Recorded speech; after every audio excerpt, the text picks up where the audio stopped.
छुके गोड़ लागतानी, गोड़ छुके गोड़ लागतानी, हाँ हाँ गोड़ छुके गोड़ लागतानी, अरे गोड़ छुके गोड़ लागतानी।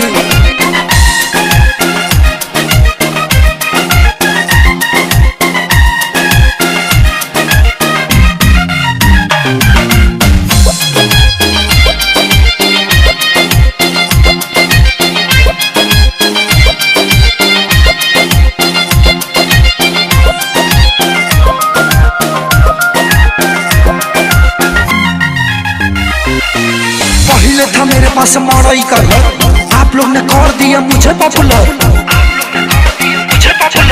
पहले था मेरे पास मड़ई का घर, आप लोग ने कर दिया मुझे पॉपुलर। आज है मेरे पास बंगला गाड़ी घर, हिट हीरोइन हमर बनी है लगा।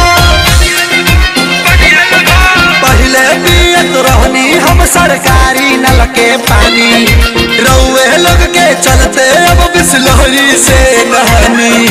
गोड़ छुके गोड़ लागतानी, गोड़ छुके गोड़ लागतानी, हाँ गोड़ छुके गोड़ लागतानी।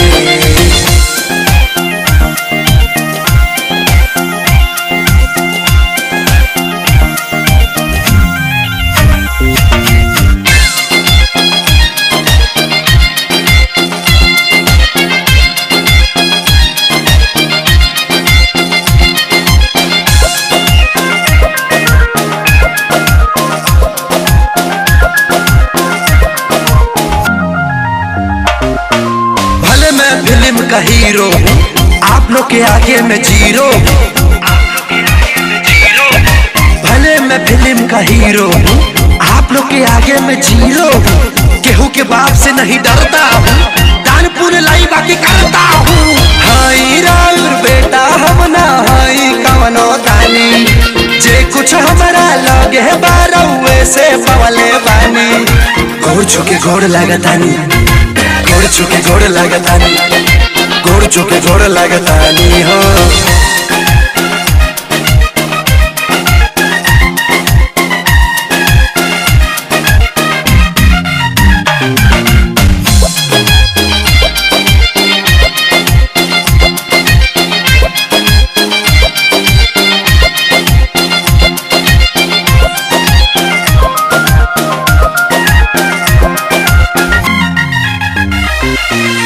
जब सिनेमा मेरा चलता है, सगरों विरोधियों का जलता है। जब सिनेमा मेरा चलता है, सगरों विरोधियों का जलता है। दिन रात काम का के नाम किया हूँ, 1 मिनट का बुरा